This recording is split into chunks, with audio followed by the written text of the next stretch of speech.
Have you heard the kind of appeals they're sending out to you every night?" "Sure." She glanced slowly about the room, her eyes moving from the towers of the city in the window, to the wooden rafters of his ceiling, to the cracked plaster of his walls, to the iron posts of his bed. "You've been here all that time?" she said. "You've lived here for 12 years? Here, like this?" "Like this," he said, throwing open the door at the end of the room. She gasped. The long, light-flooded, windowless space beyond the threshold, enclosed in a shell of softly lustrous metal, like a small ballroom aboard a submarine, was the most efficiently modern laboratory she had ever seen. "Come in," he said, grinning. "I don't have to keep secrets from you any longer." It was like crossing the border into a different universe. She looked at the complex equipment sparkling in a bright, diffused glow, at the mesh of glittering wires, at the blackboard chalked with mathematical formulas, at the long counters of objects shaped by the ruthless discipline of a purpose, then at the sagging boards and crumbling plaster of the garret. Either or, she thought. This was the choice confronting the world, a human soul in the image of one or of the other. "You wanted to know where I worked for 11 months out of the year?" he said. "All this?" she asked, pointing at the laboratory. "On the salary of—" she pointed at the garret. "Of an unskilled laborer?" "Oh, no. On the royalties Midas Mulligan pays for me for his powerhouse, for the race screen, for the radio transmitter, and a few other jobs of that kind." Then why did you have to work as a track laborer?" "Because no money earned in the valley is ever to be spent outside." "Where did you get this equipment?" "I designed it.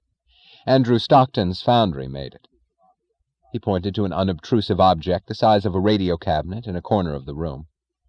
"There's the motor you wanted," and chuckled at her gasp, at the involuntary jolt that threw her forward.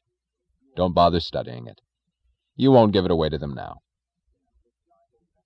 She was staring at the shining metal cylinders and the glistening coils of wire that suggested the rusted shape resting like a sacred relic in a glass coffin in a vault of the Taggart terminal. "It supplies my own electric power for the laboratory," he said. "No one has had to wonder why a track laborer is using such exorbitant amounts of electricity." "But if they ever found this place—" He gave an odd, brief chuckle. "They won't." "How long have you been—" She stopped. This time she did not gasp. The sight confronting her could not be greeted by anything except a moment of total inner stillness. On the wall behind a row of machinery she saw a picture, cut out of a newspaper. A picture of her, in slacks and shirt, standing by the side of the engine at the opening of the John Galt line, her head lifted, her smile holding the context, the meaning, and the sunlight of that day. A moan was her only answer as she turned to him, but the look on his face matched hers in the picture.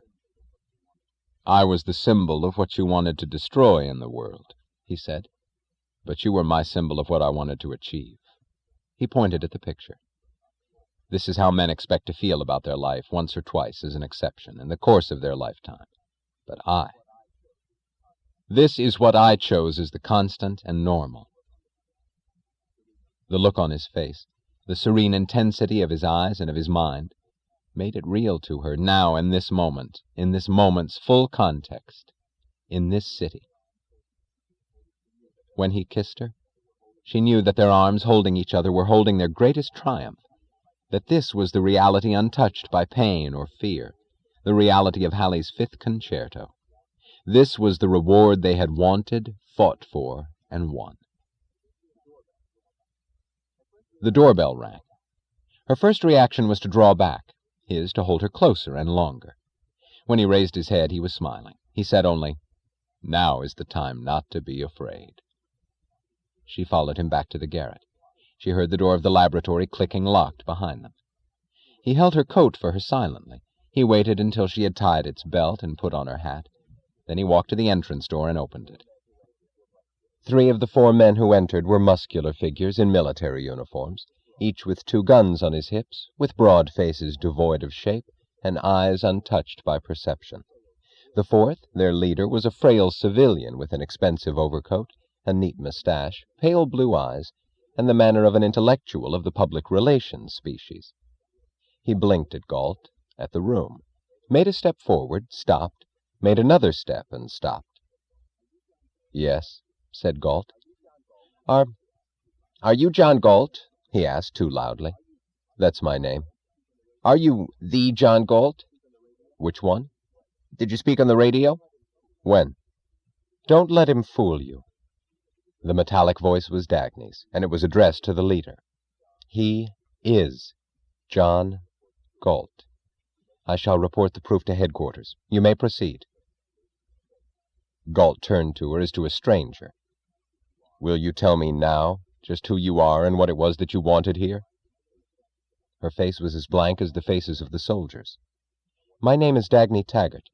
I wanted to convince myself that you are the man whom the country is seeking." He turned to the leader. "All right," he said. "I am John Galt. But if you want me to answer you at all, keep your stool pigeon," he pointed at Dagny, "away from me." "Mr. Galt," cried the leader with the sound of an enormous joviality, "it is an honor to meet you, an honor and a privilege. Please, Mr. Galt, don't misunderstand us. We're ready to grant you your wishes. No, of course, you don't have to deal with Miss Taggart if you prefer not to. Miss Taggart was only trying to do her patriotic duty, but—" "I said keep her away from me." "We're not your enemies, Mr. Galt. I assure you we're not your enemies." He turned to Dagny. "Miss Taggart, you have performed an invaluable service to the people. You have earned the highest form of public gratitude. Permit us to take over from here on." The soothing motions of his hands were urging her to stand back, to keep out of Galt's sight. "Now, what do you want?" asked Galt. "The nation is waiting for you, Mr. Galt. All we want is a chance to dispel misapprehensions, just a chance to cooperate with you." His gloved hand was waving a signal to his 3 men. The floorboards creaked as the men proceeded silently to the task of opening drawers and closets. They were searching the room. "The spirit of the nation will revive tomorrow morning, Mr. Galt, when they hear that you have been found." "What do you want?" "Just to greet you in the name of the people." "Am I under arrest?" "Why think in such old-fashioned terms? Our job is only to escort you safely to the top councils of the national leadership, where your presence is urgently needed." He paused, but got no answer.